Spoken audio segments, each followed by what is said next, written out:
Hello and నమస్తే everyone, నేను మీ MVN Kashyap. ఎలా ఉన్నారు? అన్షేకబుల్గా ఉన్నారా? రీసెంట్గా నాకు బాగా దగ్గర వ్యక్తి, నాకు బాగా తెలిసిన వ్యక్తి ఒక పెద్ద ఆయన చనిపోయారు. నేను వాళ్ళ ఇంటికి వెళ్ళి వాళ్ళ ఫ్యామిలీ మెంబర్స్ని పలకరించడానికి వెళ్ళినప్పుడు నేను అడిగాను, ఏమైందండి, ఎలా చనిపోయారు ఏంటి అంటే, వాళ్ళు అన్నారు క్యాన్సర్ వచ్చిందండి, క్యాన్సర్ వల్ల చనిపోయారు. నేనన్నా అదేంటండి, 10 రోజులు 15 రోజుల క్రితం నేను కలిశాను, మాట్లాడాను, ఆయన ఏదో లైట్గా వీక్గా ఉన్నాడు కానీ మంచిగానే ఉన్నాడు కదా, క్యాన్సర్ ఉన్నట్టు మరి నాకెప్పుడూ తెలియలేదండి అంటే, వాళ్ళు అన్నారు క్యాన్సర్ ఉన్నట్టు మాకు కూడా తెలియదండి. మనిషి వీక్గా ఉన్నాడు, హెల్త్ ఏదో ఇబ్బంది వచ్చిందని మేము హాస్పిటల్కి వెళ్తే అప్పుడు స్క్రీనింగ్లో బయటపడింది క్యాన్సర్ ఉందని, అది కూడా ఫైనల్ స్టేజ్కి వచ్చేసింది. మనిషి చచ్చిపోయేంత వరకు మాకు తెలియదు క్యాన్సర్ ఉందని. నేను ఈ ఎగ్జాంపుల్ ఎందుకంటున్నానంటే, లోపల క్యాన్సర్ ఉందని తెలియకపోతే అది డైరెక్ట్గా సీదా డెత్ బెడ్ మీద పోయేంత వరకు మనకు తెలియదు. సిమిలర్లీ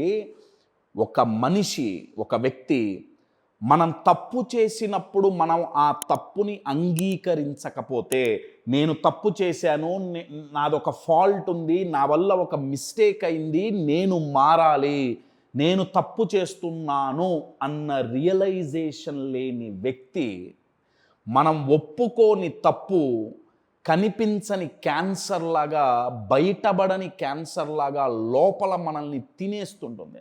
క్యాన్సర్ అయితే శరీరాన్ని తినేసి చంపేస్తుంది. మన మిస్టేక్ని కానీ మన తప్పుని కానీ మనం గుర్తించి ఒప్పుకోకపోతే అది దేన్ని తినేస్తుందయ్యా, దేన్ని చంపేస్తుందయ్యా అంటే మన గ్రోత్ని చంపేస్తుంది, మనల్ని ఎదగనివ్వదు, సక్సెస్ అవ్వనియదు.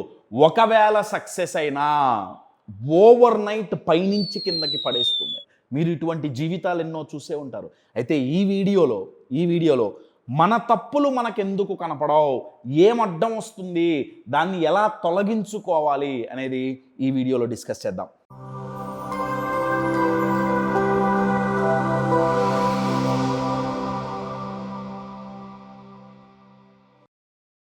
నేను మీకు ఒక ఉదాహరణ ఇస్తానండి. ఇప్పుడు నా దగ్గర ప్లాస్టిక్ కవర్లో ఒక పేపర్ పెట్టుంది, దాని మీద మిస్టేక్ అని రాసి పెట్టుంది. ఏమంటే ఇది మనం చేసిన మిస్టేక్. ఇప్పుడు నేను దీన్ని ఏం చేస్తానంటే, దీన్ని తీసుకొని ఒక గ్లాస్ ఆఫ్ వాటర్లో దీన్ని ముంచుతాను. ఇక్కడ చూడండి ఏమవుతుందో, గ్లాస్లో ముంచంగానే ఏమైంది, పేపర్ మీద ఏం రాస్తుందో కనపడుతుందా? మిస్టేక్ అని రాస్తున్నది కనపడుతుందా? కనపడట్లే, మాయమైపోయింది కదా, అసలు ఏం లేనట్టుగానే ఉంది. ఎలా అయితే నీళ్ళల్లో ముంచంగానే పేపర్ మీద రాస్తున్నది ఎలా అయితే మాయమైపోయిందో, అలానే మనం అహంకారంలో మునిగినప్పుడు, ఈగోలో మునిగి బాగా లోతుగా కూర్చొని మునిగిపోయినప్పుడు మన తప్పులు మనకి కనపడవు. ఈ పేపర్ మీద రాసింది ఎలా అయితే మాయమైపోయిందో నీళ్ళలో మునగానే, మనం అహంకారంలో మునగంగానే ఎవరన్నా ఏమన్నా వచ్చి చెప్పి, అరే నువ్వు చేస్తోంది తప్పరా, పోవా, ఓ పెద్ద చెప్పొచ్చు, నాకంటే ఎక్కువ తెలుసా, నాకు తెలుసులే, అహంకారం. ఎవరన్నా వచ్చి, అరే నువ్వు ఇలా కాదు, ఇలా చేస్తే బాగుంటుంది, తెలుసు, నాకు ఎలా చేయాలో అన్నీ తెలుసు, ఓ పెద్ద చెప్పొచ్చు, నాకంటే నీకు పెద్ద ఎక్స్పీరియన్స్ ఉందా? లేకపోతే ఎవరన్నా వచ్చి ఇలా కాదు, ఇలా చేస్తే బాగుంటుందంటే ఏదో పైకి ఏదో నవ్వుతూ, అచ్చా అవునా అండి, సరే, కానీ లోపల మాత్రం వీడికి ఏం తెలుసులే, పెద్ద వీడు ఏదో నాకు చెప్పొచ్చాడు, వీడి జీవితం బాగు చేసుకోవడమే తెలియదులే కానీ నా దగ్గరికి వచ్చి ఏడుస్తున్నాడు. అంటే ప్రతిసారి మనకెవరన్నా ఒక మంచి అడ్వైజ్ ఇచ్చినా కానీ, లేదా మన తప్పుని కరెక్ట్ చేసినా కానీ, ఇండైరెక్ట్గా మనం ఎదగటానికి దోహదపడేవి ఏవి చెప్పినా కానీ మన మైండ్ ఏం చేస్తుందంటే వాటిని రిజెక్ట్ చేస్తుంది. మైండ్ రిజెక్ట్ చేస్తుంది అంటే దాని అర్థం మధ్యలో ఈగో అనే ఒక సెక్యూరిటీ గార్డ్ వచ్చి రిజెక్ట్ చేస్తుంది. దీనివల్ల కలిగే నష్టం, దీనివల్ల మనం ఎంత సంపద కోల్పోతామంటే, ఆ సంపద డబ్బుల రూపంలో డైరెక్ట్గా ఉండకపోవచ్చండి, ఆ సంపద గ్రోత్ రూపంలో ఉంటుంది, మీ ఎదుగుదల రూపంలో ఉంటుంది, మీ సక్సెస్ రూపంలో ఉంటుంది. ఈ ఈగో ఎందుకు వస్తుంది, ఎలా డెవలప్ అవుతుంది, ఇది ఎందుకు మన తప్పుని మనల్ని చూపకుండా ఆపుతోంది? ఇప్పుడు మీరు పాము దగ్గరికి పామును పట్టుకుందామని వెళ్ళారండి, ఆ పాము కాటేస్తుంది కదా. పాము ఎందుకు కాటేస్తుంది? దానికి సరదానా కాటేయటం అంటే? దానికి కాటేస్తే ఎవడన్నా డబ్బులు ఇస్తున్నాడా? బాగా కాటేసేవని ఏమన్నా వీడియో తీసి పెడుతున్నాడా? లేదుగా. ఎందుకు కాటేస్తుంది? పోనీ కాన్ఫిడెన్స్తో కాటేస్తుందా? కాదు, ఇన్సెక్యూరిటీతో కాటేస్తుంది. ఇన్సెక్యూరిటీ ఏంటి? భయం, వామ్మో వీడు నన్ను చంపేస్తాడేమో.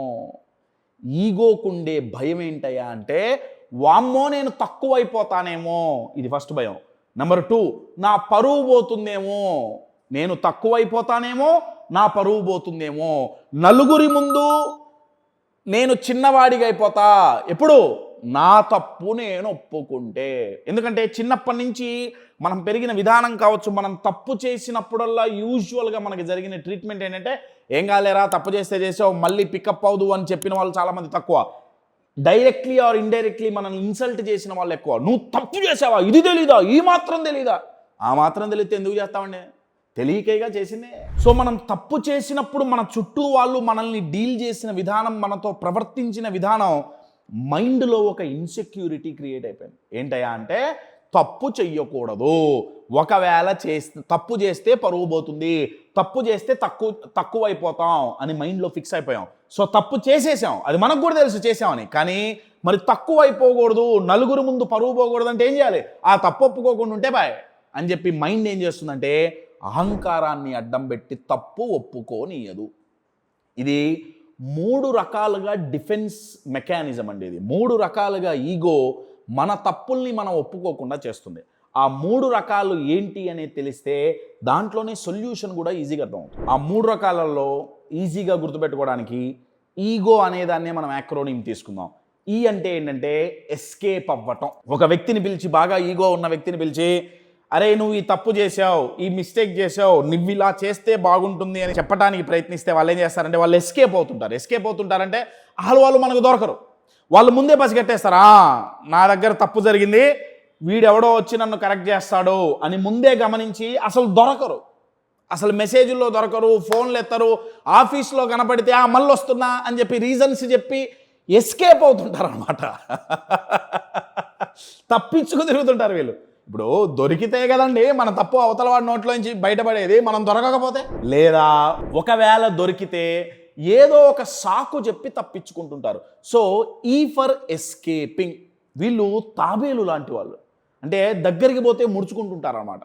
తాబేలు దగ్గరికి పోగానే అది ఎలా అయితే లోపలికి ముడుచుకుపోతుందో, ఇప్పుడు లోపలికి ముడుచుకోగానే తాబేలు మొహం మీకు కనపడుతుందా? దొరుకుతుందా? మీరు ఫోటో తీద్దామని పోయారు, దాని మొహం చూద్దామని పోయారు, దొరుకుతుందా? పైన చిప్ప తప్ప ఇంకేం కనపడదు. సిమిలర్లీ వీళ్ళంతే, దొరకరు, ఎస్కేప్ అవుతూ ఉంటారు. So ego first defence mechanism ఏంటంటే ఎస్కేప్ చేస్తుంది. సెకండ్, జీ అంటే ఏంటంటే గివింగ్ రీజన్స్. ఇంకా సింపుల్గా చెప్పాలంటే, అరే నువ్వు ఈ తప్పు చేసావు కదరా, ఇంప్రూవ్ అవ్వాలి కదా. వీళ్ళు ఏం చేస్తారంటే, వాళ్ళని తప్ప ప్రపంచంలో ఆ వర్క్ రిలేటెడ్ ప్రతి ఒక్కళ్ళని బ్లేమ్ చేస్తారు. నువ్వు ఎగ్జామ్ ఎందుకు ఫెయిల్ అయ్యావు? ఏం చేస్తాం మరి, టీచర్లు మంచిగా చదువు చెప్పలా, లేకపోతే దిద్దినోడు కరెక్ట్గా దిద్దలా, ఎడ్యుకేషన్ సిస్టమ్ బాలే, ఏదో ఇక. అరే నువ్వు ఎందుకు ఎదగలేకపోతున్నావు, వాళ్ళు బాగా ఎదుగుతున్నారు, నువ్వు ఎందుకు ఎదగలేకపోతున్నావు, ఎందుకు సక్సెస్ అవ్వలేకపోతున్నావు, ఎందుకు సంపాదించలేకపోతున్నావు. వీళ్ళు ఏం చేస్తారంటే, ఏం చేస్తామండి, నా చుట్టూ నలుగురు నన్ను లాగేస్తున్నారు, నన్ను తొక్కేయాలని చూస్తున్నారు, లేకపోతే నా పరిస్థితులు బాలేదు, గవర్నమెంట్ బాలేదు, గ్రహస్థితి బాలేదు, దేవుడు మంచి. ఇక భూమండలం నుంచి మొదలయ్యి ఇక అన్ని చంద్రమండలం భగవంతుడి దగ్గరికి వెళ్ళిపోతారు. ఇంకా ప్రతి ఒక్క వ్యక్తిని బ్లేమ్ చేసుకుంటూ, తిట్టుకుంటూ, లేకపోతే రీజన్స్ ఎత్తుక్కుంటూ. ఫస్ట్ కేటగిరీ ఎస్కేప్ అవుతుంటారు, వాళ్ళు దొరకరు, వాళ్ళతో మాట్లాడదామంటే వాళ్ళు కూర్చోరు. సెకండ్ కేటగిరీ ఏంటంటే రీజన్స్ ఇస్తుంటారన్నమాట. ఆ రీజన్స్ ప్రతి ఒక్కటి బ్లేమ్ చేయటం, కంప్లైనింగ్ నేచర్ తప్ప దాంట్లో ఇంకేం ఉండదు. అయితే ఇవన్నీ ఎందుకు చేస్తున్నారంటే 2 భయాలు. నా తప్పు నేను ఒప్పుకుంటే తక్కువైపోతానేమో, లేకపోతే నా పరువు పోతుందేమో. నేను రియాలిటీ మాట్లాడితే ఎవరికైతే సెల్ఫ్ వర్త్ ఉంటుందో, అందుకే ఇమోషనల్ మాస్టరీ అనే ప్రోగ్రాంలో మేము సెల్ఫ్ వర్త్ గురించి ఒక రోజంతా మాట్లాడుతామండి.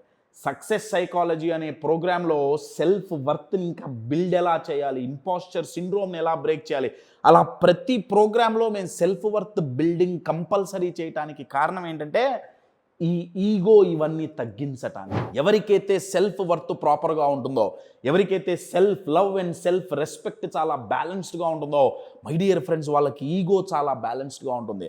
వాళ్ళు తప్పు ఒప్పుకోవటంలో ఆనందం వెతుక్కుంటారు.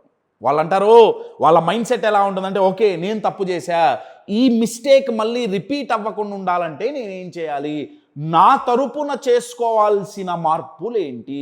ఇది గ్రోత్ మైండ్ సెట్ అండి, ఇది సక్సెస్ మైండ్ సెట్, ఇది ఛాంపియన్ మైండ్ సెట్. ఇదే వాళ్ళు 24 గంటలు ఎదగాలని ఆలోచిస్తారు. కాబట్టి తప్పెవరు చేశారు అన్నది వాళ్ళకి అనవసరం. తప్పేంటి, దాన్ని ఎలా రెక్టిఫై చేసుకోవాలి, అది మనంతట మనం చేసినా కానీ వాళ్ళు సరిదిద్దుకోగలరు.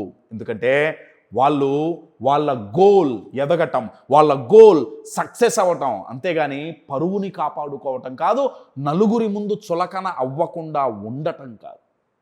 నేను మీకు ఇంకో రియాలిటీ చెప్పనా, మనం తప్పు చేస్తే ఆ తప్పును పట్టుకొని 24 గంటలు మనల్ని నిందిస్తూ కావాలని చులకన చేసే వాళ్ళు వాళ్ళ దగ్గర ఒప్పు చేసినా కానీ వాళ్ళు అదే చేస్తారు.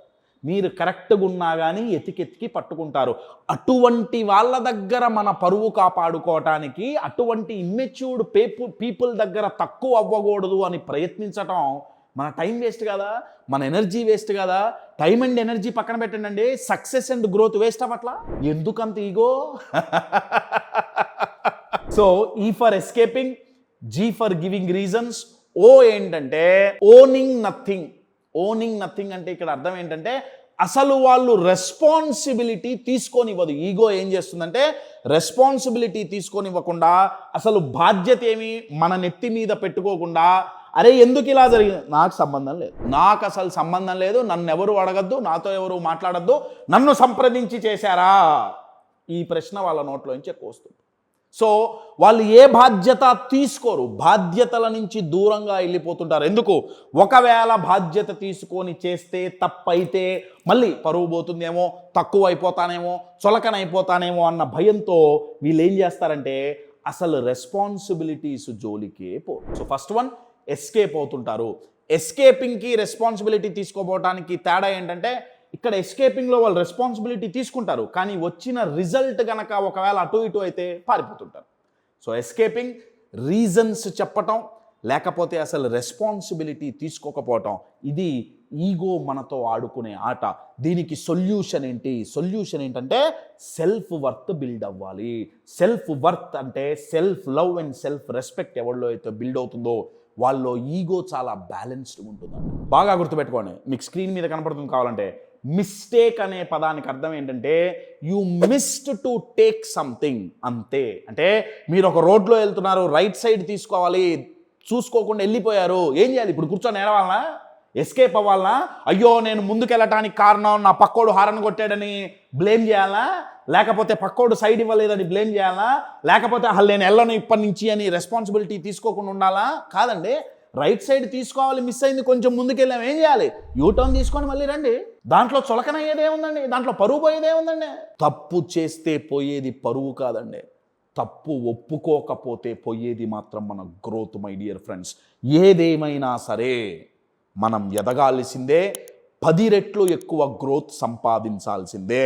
ఆ గ్రోత్కి గనక అడ్డంకి మన ఈగో అయితే, పొద్దున్నే ఇల్లు ఎలా ఊడ్చుకుంటామో ప్రతిరోజు మన మైండ్ని ఊడ్చి ఈగోని డస్ట్బిన్లో పడేయాల్సిందే.